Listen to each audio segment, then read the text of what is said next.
just like we supported the technology needs of students for the spring and over the summer, our IT department is willing to distribute both laptops as well as some kind of connectivity device. We call them MiFis. It's basically a Wi-Fi adapter that'll allow folks that work in a rural environment where there may not be as much internet availability to have some level of connectivity to the campus internet. So I just would advise everyone to look on our college webpage for contact information for IT or Information Technology Department, where Dan Demers and his staff can help you with any technology needs you might have. If you don't have a laptop or you don't have a mobile device by which to participate in online classes, we can help you with that. All right, let's open it up to questions.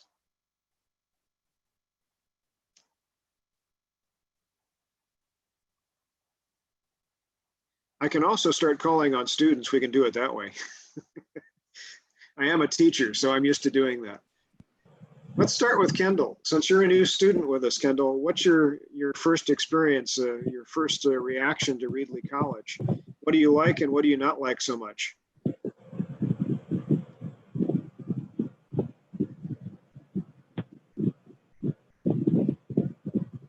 Hi. Well, so far I am doing a summer school class. So switching over from the technology we've used in high school to the technology you use at the college.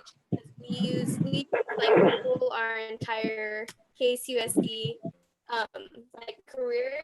So that was pretty difficult at first to switch over, but it gets easier, and I like that there's a lot of ways through Canvas that you can ask for help, or you can look up, there's like videos on there if you need help.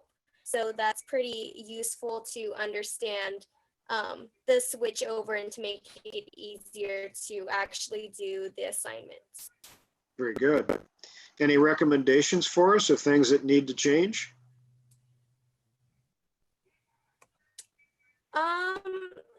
Not so much, not that I know of at the moment. Maybe doing, I guess, like a Zoom meeting where for maybe the fall semester you could have like an open Zoom meeting for students to look, and you can share the screen and show them like exactly where things might be, or if they have any questions, how to submit assignments, something simple like that to make it easier. Because a lot of people are like visual learners, and so it's easier to be taught through face to face rather than look at words and read the directions on how to do something. That's very helpful. I know that we've got a team working on something very much like that, that information might help them tailor their work a bit more precisely to your needs. So we appreciate that. And I believe we have Eric Rosas with us. Eric, do you have any comments for us about your experience as a student here at Reedley? Can you hear me? Yes. Oh, okay. Hello. Well, I have a few questions. One is, when is the deadline to pay our health fee? Renee, would you like to answer that one? Looking at my list, I know Linda's on the line. She might answer it faster than I. Yeah, Linda, do you have that information? Yes, Yeah. it's due before school starts, but there will not be any drops. So they can just pay it as any time as soon as possible is great. Thank you. Then also, how about the DSPNS office? Will that be opened at all, or will everything be online? I know that we're currently working with a lot of the student services to determine the proper place to actually have those sorts of services. So Dr. Morgan, would you like to address that for DSPS?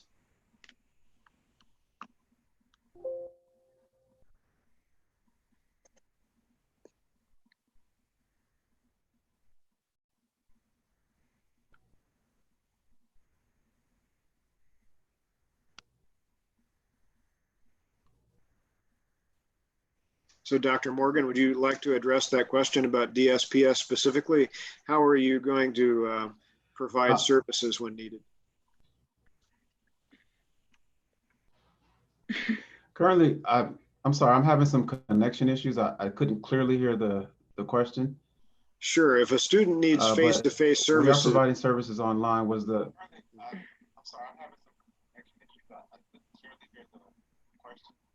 sure. If a student needs face-to-face services. Sounds like he's getting some delay in his transition there from Zoom, guys. Yeah. Renee, do you want to step in? I couldn't hear it. I'm sorry. If a student needs okay. face-to-face services, and then it went off. We can hear you now, Sam. I think. Okay. If a student, I'm sorry, I don't know if I'm answering correctly, but if a student does need face-to-face services, if they're enrolled in a course during the fall, no, we are planning on continuing to provide online services. And so far that's been effective. We conducted a DSPNS student survey that has also supported the fact that the services we've been providing online and virtually have been effective to the students that have requested them. And so at this point, in order to keep our students safe or a vulnerable population as well as ourselves, we are currently going to remain online and virtual. I hope that answers the question. It does. Thank you. And then also, Thank you. Sorry.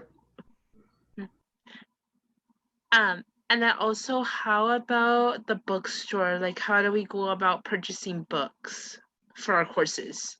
Yeah, the bookstore has some online services, or they also will have some face-to-face times where you can, I believe, call in and book an appointment, and they'll be letting students in groups of 10 to actually do face-to-face purchasing of books and materials. So let's see, Renee, are you more familiar with Roy's work on this, or who would be our best resource online today? I'm not sure if Melanie is on the line, or Melanie is unfortunately on another call. Dale, would you like to take this one?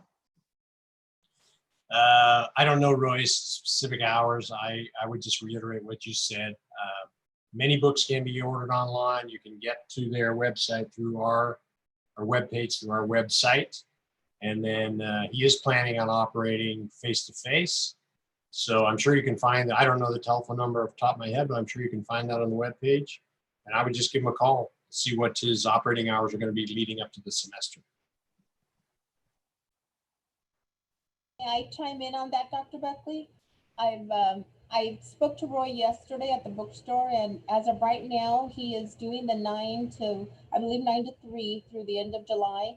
And he did mention to me that depending on the schedule of, excuse me, I have a call coming in. I'm sorry. It's okay.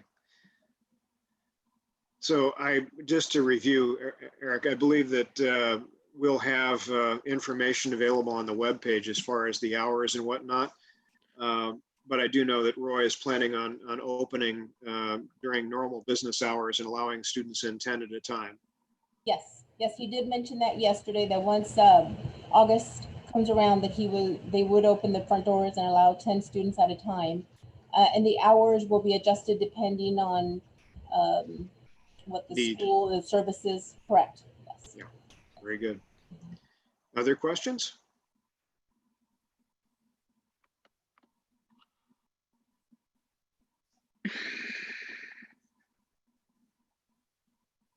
All right, I'll take it that we've answered your questions, and I'm going to move on to Stephen. Do you have any words of wisdom for students that are joining Reedley College this term?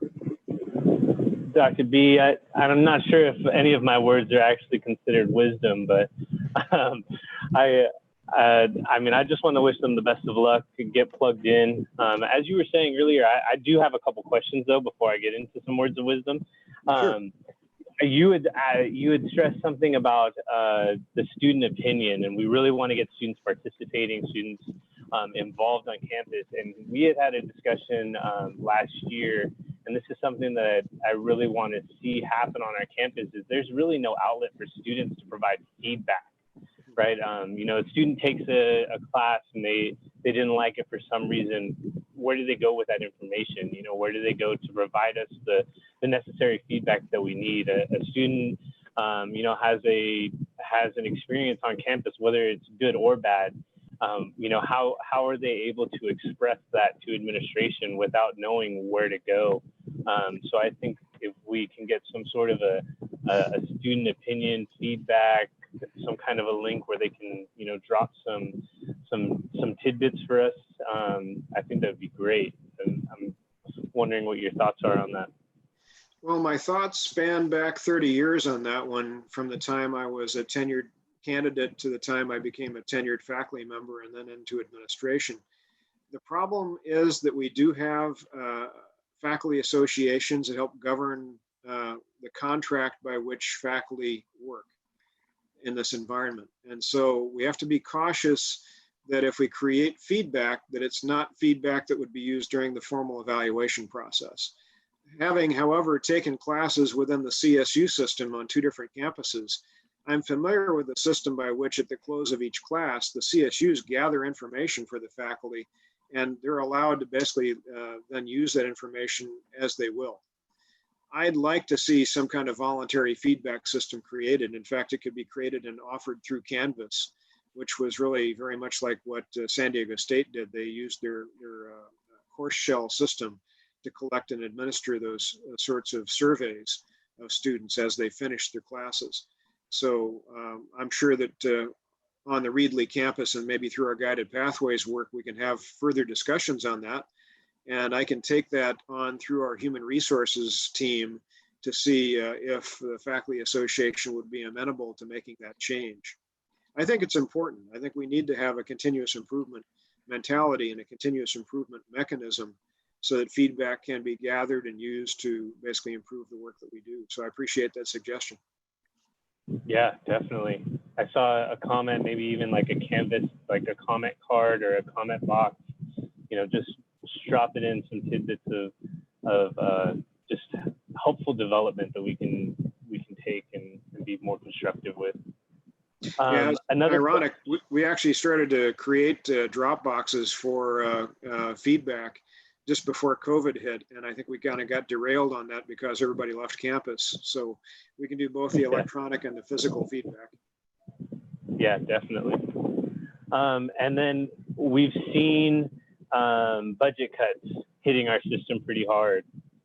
What does that look like in regards to, say, EOP&S and some of the other different resources that students use on campus? Are we seeing big hits? Are students still going to be able to utilize those different areas? You know, I'm thinking EOP&S, our food pantry, you know, different things like that on campus. Well, I appreciate that question because it gives me an opportunity to clarify something. Right now, we're doing very serious work to voluntarily reduce budgets in certain areas. But the good news is that when the governor reached agreement with the state legislature, they chose not to really give us budget cuts. They gave us something called deferrals. And for those of you that are new to that term, what it means is they've actually pushed back the timing by which the state pays the college districts across California. Now that can be a problem because if we don't have enough money in the bank, literally in our existing budget, then we have to go borrow money, which basically has an interest rate associated with it. And those deferrals can range up to 90 days or even 6 months in some cases. And in fact, we don't know exactly how long those deferrals will be offered us until we see more clearly what's going to happen with the potential for additional federal support. If the HEROES Act passes, and I'm not so certain that it will shorten the deferrals significantly. If on the other hand, we don't get that federal funding, we're looking at another $791 million to our system that we'll have to make up the difference on. And that means pushing back payments from the state even further. So even though we're not getting budget cuts, we're going to see some delays in funding. So we're trying to make sure that we're careful with every dollar that we spend. And we're not going to be spending money on what we would call a lot of different discretionary types of activities. I still want to go on record as supporting professional development and realizing that a lot of our professional development will be offered online. We won't be paying for hotels and travel, but we will be paying for registration fees for people to participate in those types of learning activities. So you have my commitment to make sure that our faculty and staff can still have access to professional development, even though we won't be doing what we would call traditional conferences and those sorts of things. Awesome, thank you. Now, you just mentioned professional development. Could you elaborate on some of the professional development that the staff is getting into? Are we, with the climate right now, are we seeing a lot more, you know, racial equity, professional development, dealing with microaggressions in the classroom? Are we seeing, I mean, we have a transition to online learning. How much of the staff is actually hopping on board with this whole online learning process? Just asking. Well, it's an excellent question, and it's kind of multifaceted. So I'll start first with the professional development for online learning. We had an interesting opportunity back in March where already 80% of our classes at Reedley College were in some way prepared to either be web enhanced, hybrid, or fully online. So 80% of our faculty were somewhat prepared for that transition. Reedley College, thanks to the work of Amanda Tainter and her associate, Kevin, were basically responsible for not only training the remaining 20% of faculty here at Reedley, but actually offering classes to faculty at the other 3 campuses in the district. And that trend has continued. They've been offering certification, if you will, in online learning through this summer, and it's still ongoing. We have been working to recognize some of that work through our human resources efforts, and I'm not at liberty to talk about that right now, but we wanted to make sure that faculty and staff that basically participated in that effort got recognition for that additional work that was above and beyond. So the short answer to your question is a significant number. I don't have an exact number, but a significant number of faculty have received training. And I could turn to Amanda. Do you know off the top of your head how many faculty have participated from Reedley College in training? We have, between our spring and summer core cohorts, we have a total of about 225 faculty that are working their way through the certification. So they're doing a lot of work to make sure and offer a stellar online learning experience for all of our students. So they're working hard over the summer. I appreciate that, and thank you for your hard work on that. I think the point I'd like to stress with that again is it's not just the mechanics of moving a course online, it's the pedagogy and andragogy of how do you teach online to provide an engaging and successful learning environment. That's where our emphasis has been in the latter part of spring and certainly through the summer as well. So we hope to offer a much better comprehensive experience for all students in all classes. And I know that wasn't necessarily the case when we moved all of our courses online in a matter of 4 days. Now, remind me of the other parts of your question. Well, I also heard we have that Race Matters yes. Seminar, but are we dealing with any other racial equity professional development? Yeah, thank you for that. And indeed, what you'll see on the webpage that Renee and I mentioned earlier, we had already, as an equity committee and as a college, committed to work with the USC Center for Urban Education in a series that'll start in spring, which deals specifically with those topics that you've listed and more. The other opportunity that I actually offered the campus and we became engaged with almost immediately was another offering from USC through Sean Harper, another expert in race relations. And this is actually, it's taking Reedley College into the Alliance for Community College Alliance for Equity. And there's over 60 colleges in the California system that are now involved with that. And what that will work out to be is that from this point forward, every month, Reedley College will send 5 members, and that will mean faculty, staff, administrators, and possibly students as well. I'd certainly recommend that, to work on project-based learning, and they will develop a project to bring back to the campus each month, which the entire campus will then participate with. So every month we'll have a new topic to address, and it'll be done in small groups initially, which will be then shared with a larger campus. And Renee, would you like to comment on that as well? No, I think you covered it, Dr. Buckley, but I would like to kind of do a shout out in terms of the data coaching that's been the certification that's just been going on. So I don't know if Darlene or Janice wants to share about that, but that has been really a good experience, I think, for faculty involved in that and understanding how to look at racial equity data. So Janice or Darlene, you want to chime in on that piece? Yeah, so we have, Janice, I think we have about 20 some folks that are going through our data coaching series. And this is a great start for us because when we're talking about data, that usually leads into more equity questions. So this is a great opportunity for our faculty to become more equity minded when talking about data and being more intentional about the practices that we employ when we're working with our students.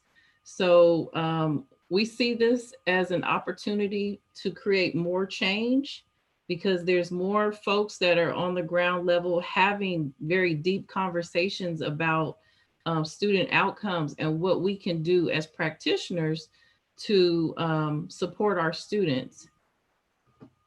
Janice, I don't know if you wanted to add anything else. Sure. Not only just supporting our students, but also how do we pave the path of students allowing to express and embrace who they are as individuals. And, you know, we're having deep conversations of different populations of our students. And that includes our LGBTQ community, that includes our students with disability, our veterans, you name it. And having much deeper rooted conversations and actually talking about the next step of getting more student involvement, more student voices. As Stephen, you had mentioned, you know, a feedback or a comment box or something in that concept, but a little bit more. And as we collect student voices, I think that students would like to be able to hear or appreciate the outcome. So we've heard what you said. Now this is what we're doing based off of the voices that we heard. Yeah, if I could take the conversation back a step, we do tend to use jargon in education. And I think we may be doing that even today when we just use the phrase guided pathways. Not everybody really understands what guided pathways means. And for me, guided pathways has always meant simplifying the process that a student has to follow to enter into and proceed through the educational process. But more importantly, guided pathways is also about redefining the student experience from the standpoint, if you have any background in healthcare, you know that healthcare uses something called case management. Case management means that every student has a team of people that will basically work with them to help identify their specific needs. And through the use of data, and through the use of information, and through the use of what we call success teams, which includes counseling, includes data coaching, and includes the faculty member, and even a student ambassador and tutors, we can craft a very specialized experience for every student based upon their individual needs. And that's the essence of what guided pathways will be.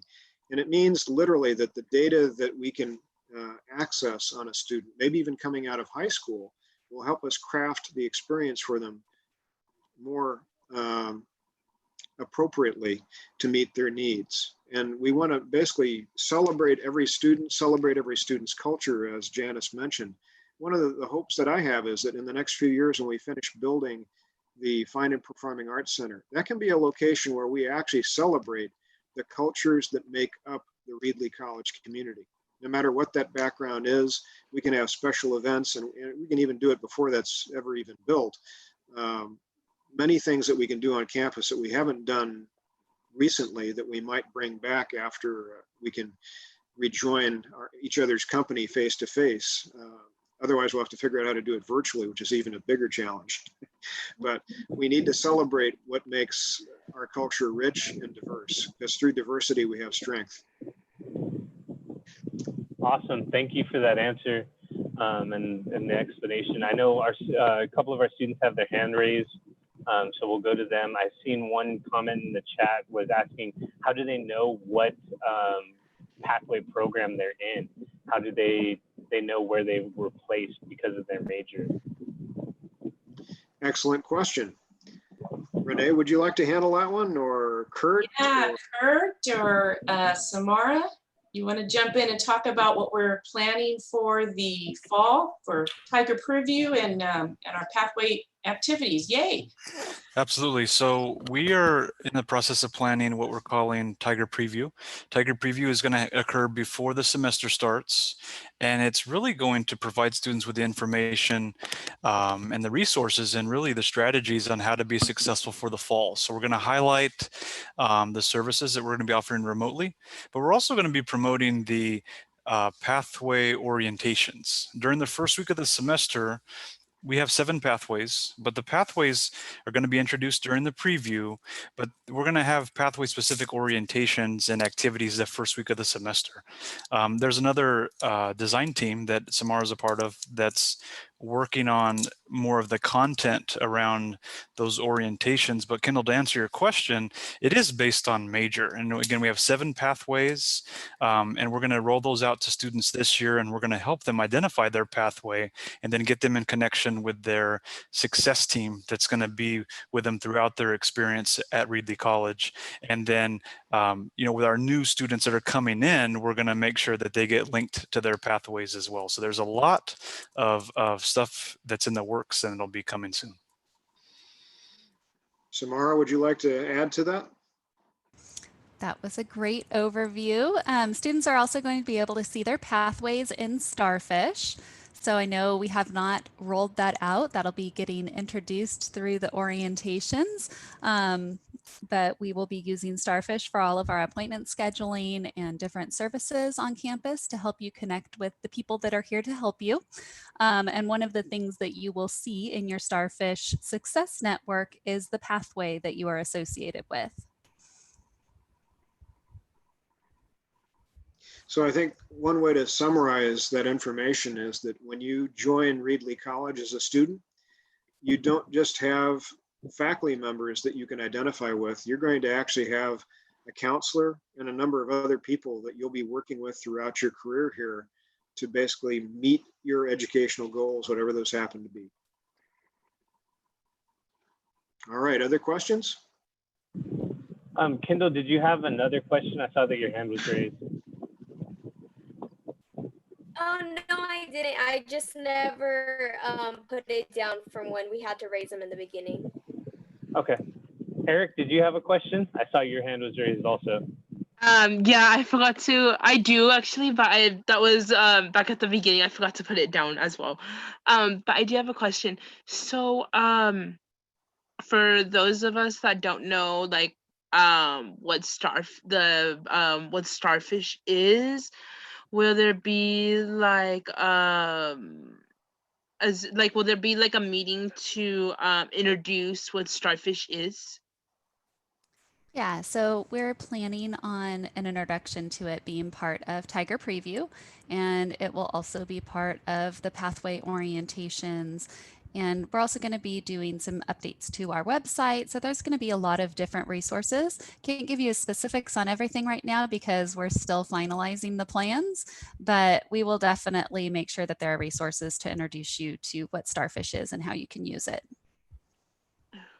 You know, it strikes me we probably ought to make a list of the names of all the different software products that we utilize, that we refer to every day, and probably create a list of definitions, terminology, where students and people coming actually into our system can better understand what we use and how we use it, how it all fits together.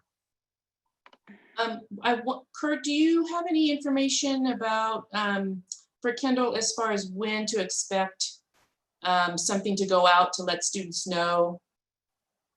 Right. So I got a list from IR. So IR, sorry, it's jargon again. From institutional research, one of the gentlemen that works there, Ignacio, gave me a list of students, and we're going to be sending out a mailer actually the week of the 24th. So I actually got my Office Depot submitted today so I can get all my supplies together to send out. But we're going to send out information, and then we're actually going to have a live Zoom very similar to what you're experiencing now. And Kendall, you mentioned it earlier. You wish they had a live Zoom where we can share screen and show you how to do things. We're going to do that. It's going to be August 5th. It's going to be at 11 o'clock. And Stephen's going to be a big part of that. He's going to be helping us with facilitating that. And what my goal is to have a couple of current students share their strategies that they're going to implement during the fall semester. So discuss how they're preparing and how they're going to be successful during this time of distant learning. So very interactive, and it's going to be exciting. Again, you should get something in the mail before the end of July, and then there's going to be an RSVP. So make sure you keep an eye out on your mail, and there's going to be an RSVP that will give you the access to the Zoom live. We want to make sure it's password protected, but we're going to send that information out. We have about 500 that we're going to be sending so far, and I'm hoping that we'll have 500 RSVPs. We'll see what the attendance will be, and it'll be recorded, of course. So if we have students that miss out, we don't want them to fully miss out, so we'll be able to provide them with access to the recording archive after the actual event itself. That's going to be, again, August 5th, and it's going to be at 11 a.m. for the Zoom, but the resources are going to be available throughout, and we have a webpage dedicated specifically to this preview event. So George, for the students that are online with us, George Takata is our public information officer. He's in charge of everything communications from the college out to the community and out to students. And so George, I presume you're working with Kurt to use social media to help get word out on those sorts of activities? Yep, Kurt and I are going to be hanging out a lot in the next few weeks, and we'll be definitely, communicating with our incoming students and our current students about the changes that are going on, and not just here but on the Madera campus as well. And so we look forward to a great semester with a lot of changes going on, but Kurt and his group have done a great job to try to make that process as smooth as possible. And we'll be having a lot of communications via social media, our website. Be sure to check Canvas. Be sure to check your student email as well. I know that students don't really check that resource very often, but it's highly recommended that you do so. We'll put it all on multiple platforms. We'll also have text messaging services through the district coming up very soon. In regards to communication to all these events and things you need to look out for, we'll put it on as many platforms as possible to make it easy for you. Yeah, I hear both of you are hanging out with a third person, Clyde. Want to explain who Clyde is? He's behind me. Yeah. Oh, yeah. There's our statue there. He's 60+ years old. Just like me. We also have a new look Clyde that I can't wait to unveil first to the faculty and staff. And you'll see a lot of Clyde as a representation of not just athletics, but for campus-wide activities. He's kind of like the senior campus ambassador, and he's got a whole new look to him for 2020. And yes, you'll be seeing a lot of Mr. Clyde in the upcoming weeks and months. And for everybody on the call today, be aware that Tuesday will be a big news release for our district. We're finally going to be unveiling some important information about Madera. So please tune in to probably the morning news and certainly the afternoon news on many channels. Yeah, we don't want to, I guess it's kind of like the worst kept secret, especially in this group, but very exciting news. It's a game changer for this district and especially for the folks in Madera. So we can't wait to unveil that Tuesday morning, 8 o'clock. Very good. All right, other questions? I do.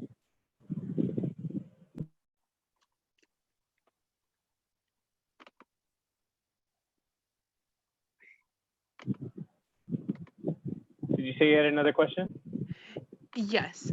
Sorry about that. I was wondering how one of you was saying about how to keep an eye out on your mail. Is that our mailing address or our student emails? So that was me, and Oh. both actually. We're going old school, and we're sending welcome packets. We wanted to give students, because we're working remotely, we want to give them something tangible they can hold on to that's from the college and they can reference. And so there's going to be a lot of information coming out, but we are going to mail some physical information for you to be able to reference, but also your email, of course, because we'll be sending when the physical mailer, you'll get a QR code that you can use your phone to RSVP, or there's a web page that you can go to RSVP. When you RSVP, of course, we'll send you that information via email to prepare for the 2020 Tiger preview. So both, but it is going to be something that we're going to, again, snail mail. That's old school, but it's exciting because, again, we don't have the physical contact, so that's going to be the closest thing. That's going to be coming out of my department, though. So just keep an eye out on that around the end of the month. Okay, then, thank you. Do you know for the mailing, do you know approximately when? So the goal is to get them in the mail physically by the week of the 27th. So it's about 2 weeks from today, a week and a half or so. And then you should be receiving it before the 31st. So in about 2 weeks, you should get that physical mailer. Okay, then, thank you. Of course. And then for Professor Buckley, I do have another question. So when would be the last day to register for fall of 2020? Well, for that, I'm going to turn to Dale Van Dam, who's our Vice President of Academic Affairs or Instruction. Generally, that's the last day of the first week of classes. That's usually the last day that faculty prefer to let students into their classes, but I'm going to let Dale address that. Yeah, thank you for the question. I'm Dale Van Dam, as Dr. Buckley said. I'm the Vice President of Instruction. How about today? Go register. We have space. We have online courses, of course. We have face-to-face offerings. We have room, and the sooner we get you enrolled, the more you can plan for the upcoming semester. You can budget your time appropriately. You can make the arrangements with your family and friends so they'll know you're committed to the college this semester. Officially, as Dr. Buckley indicated, it's really difficult for many students to be successful if they miss more than a week of classes. We don't recommend that. Again, we recommend that you get oriented, go through the full experience, and commit now. But if you find yourself needing to add a late class, typically end of the first week, officially you can add until August 28th this semester. But again, by that time, you will have missed 3 weeks of instruction. Chances for success at that point, very minimal. So do it early, do it today, make the commitment, get your books lined up, get all your materials lined up, and that enhances your chances for success. It enhances the chance you'll stick with us into the spring semester, and that you'll complete your goal and move on if you want to, or find the job you're seeking. So earlier is better. Yeah, I appreciate that, Dale. And I'm going to actually have Renee weigh in also, because in my opinion, the registration process doesn't really begin with just taking classes. It begins with talking to a counselor and mapping out your career goals. So Renee, would you like to talk a little bit about that? Sure. I put a link in the chat, which is also what we're providing is Extreme Wednesdays. Today's Wednesday, right? Did we have Extreme Wednesday today? We did, cool. So it's happening there. You can get, it's a one-stop shop for students to get the services they need and registration assistance. So that link is there. And absolutely meet with a counselor to update your educational plan, make sure you're on track. All those services are available. We can post that information on how to connect with a counselor in the chat as well. But absolutely, that Extreme Wednesday is a great opportunity right then and there to get that service if you need it. all in one shot. So. Thank you. Any other thoughts about registration? Not that I could think of. All right. Any other questions? Yes. Sorry, one last one. Is there gonna be a second wave for the CARES Act funding for students? Actually, we've already had a second allocation, but there may be a third allocation coming. Chris, are you still on with us? No, she's left us. Renee, what do you know about the third allocation of CARES funding? I don't have any details yet. We're still waiting to see what that might look like. But any information will be posted on our webpage, and you will see it on the financial aid webpage as well. So I can definitely even put that link in the chat so you have that information, so you know where to go. We may also have another distribution from our own district foundation. The State Center Community College District has been raising money for students, and each college received an allocation in spring. So there's a chance we might still have some internal funding for students as well. So all of that information would be posted to our webpage. All right, anything else? One last one. Is there going to be like student halls similar to this, like throughout this fall semester? Absolutely. As long as students find this useful, we're willing to basically put this together for you and offer them at various times of the day and days of the week so we can capture as many students as possible. So do you feel this was useful for you today? Extremely useful, yes. Very good. Next time, bring a friend. So I wanted to finish today by talking a little bit about how the face of the campus is actually changing, because if you haven't been on campus lately, if you drive around back, you'll notice that we actually have our math and science building rising up out of the ground now. The steel is almost finished, and the building is now physically taking shape. For those that remember, back in March, they were busy digging the foundations, and that's finished, and now the building itself is actually taking physical form.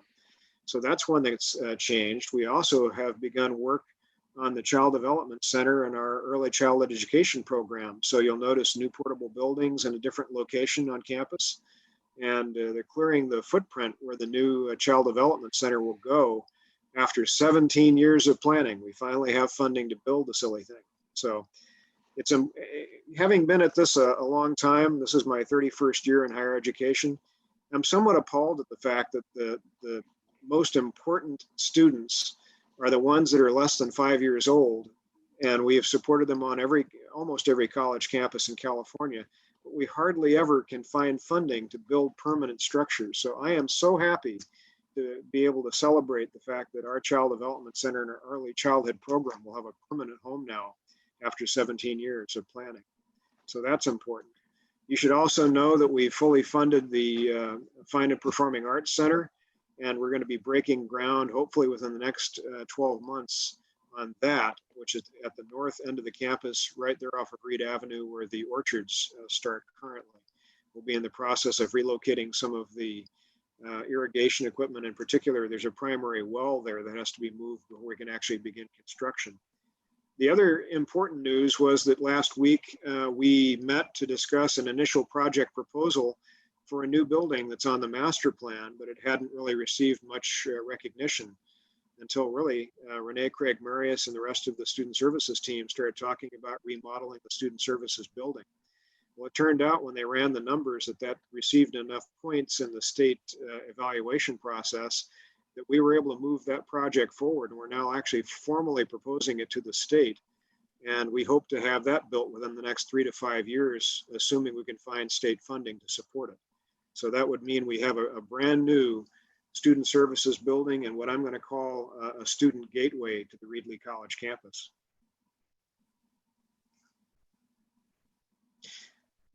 Do we have anything else that we'd like to share while we're all together? Any thoughts?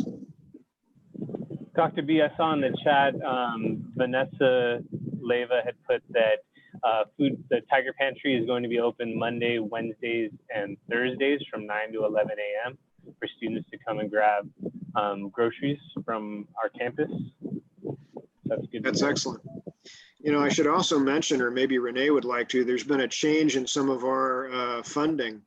One of our what we call categorical funding sources now requires us to support our food pantry. We've always done that, but Renee, would you like to talk a little bit about how C funding has changed?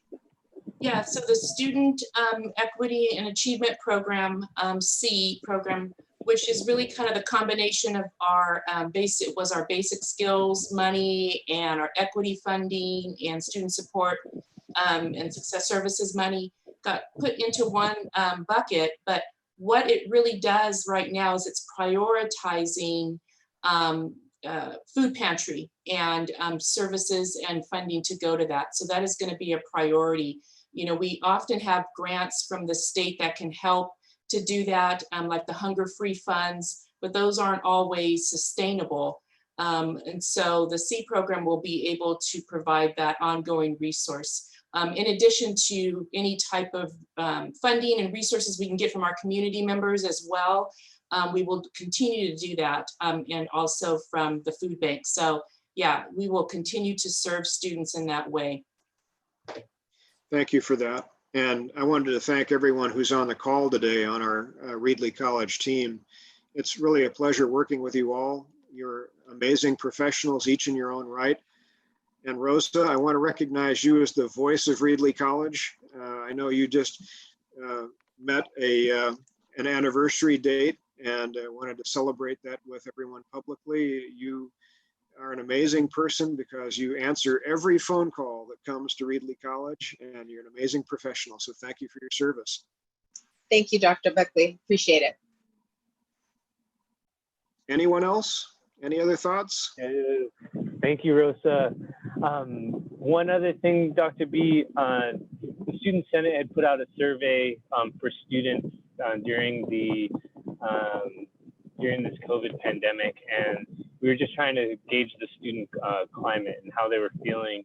And the number one thing that came up was mental health. Students were feeling like their mental health was just being threatened, and it had a lot to do with, not being able to get the right technology for their classes, or not being able to support their food and housing insecurities. So I was wondering, I don't know if Nurse Kelly's on the line, if she could talk about some of the mental health resources that we have for our students here on this campus, and if there, or if someone else can address the resources that we have. And I mean, it's one thing to say, yes, we have mental health resources, but what specifically is it that we can do for our students? I'm not sure that Nurse Kelly's with us today. I don't see her on the list. Renee, would you like to handle that one? Sure. And again, I will post the website into the chat, but Psych Services is offering telemental health services via Zoom, and there's a way to sign up for those services. They've also been doing listening sessions across our district at all the campuses, providing a space for students to kind of just talk about what they're dealing with, how they're feeling, and kind of get support from each other. We are going to continue to provide those services through the next academic year. We've already secured our intern and postdoc for this next academic year. So we've got that support as well. So we definitely want to hear from students as far as if there are certain topics or areas they would like us to focus on. So really let us know what those topics might be, and in that way Psych Services can provide some additional focus groups or areas of support in those topics. And also the State Center District is very interested in the utilization of psych services and mental health services across the district, and they've asked Reedley College to participate in a task force to evaluate our current level of service and project the need for the future. So I think this is actually a statewide observation, Stephen, that there is an increasing need, number one, because we are more or less sheltering in place. And through that isolation, many different populations of people, including those that are challenged by early Alzheimer's and other degenerative diseases, have had problems because of that isolation. So we recognize in a number of populations, including our students, that some of our challenges become accentuated. So I think you'll find that this district will be hopefully providing an expanded level of service as time goes by. Awesome, thank you. I know we're at our time, but I had one other quick question. I know we have the COVID-19 work group that's been meeting once a week to discuss how we're going to be opening up our campus, and I just wanted for other students that might be interested. I know last semester we had like the parking lot was open just in case students wanted to come and be able to utilize the internet. Is that still going to be an option for them for this upcoming term? And I mean, if they actually see students on campus and they tend to try and venture on campus, what kind of rules might we have in place for them? Are we going to tell them they can't be on campus because we don't want to have too many students here? Just wanted to see where we're leaning.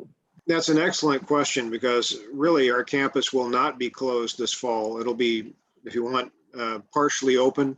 We'll be mainly online, but not entirely online. And we've actually entered into discussions about opening up one of the large computer labs that's housed in the library for external access for students that need to have access to technology and to Wi-Fi in particular.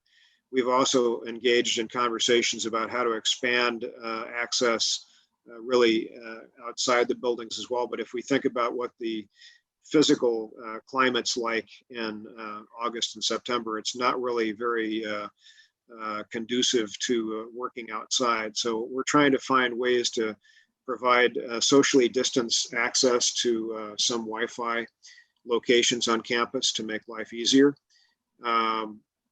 I should also mention that in our second round of funding from CARES, we've been looking to enhance our Wi-Fi backbone on the campus and expand the reach, if you will, as well as the technology so it's more reliable, in addition to purchasing more technology that we can distribute to students.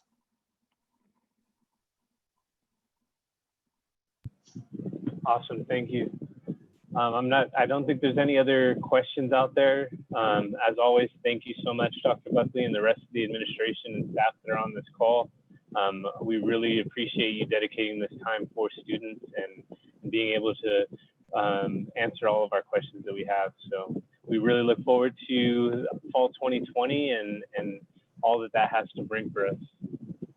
And thank you, Stephen, for all your time and commitment to the work that you're doing to represent students across California now. We appreciate that. I hope everybody has a good rest of the week, and feel free if you have any thoughts after today's town hall, any other contributions, please email me or call me. I'd appreciate it. It's good to see you all, and we'll see you soon. Awesome. When's the next one? Not sure yet. Serena, are you online with us? Yeah, you are. When's our next one? Do you know? We don't have it scheduled yet. We usually base it on the need. It's up to you. We have 2.5 weeks left of summer session. So I don't know if you want another one towards the end of summer session or if you want to wait till the beginning of fall. I think in a couple of weeks, and let's work with George to get it advertised through social media to get the word out, as well as through Canvas. All right. Okay. Sounds great. Thank you. Have a good See you one. soon. Bye, Stephen. Bye, Stephen. Bye, Melissa. Great seeing you. Miss you.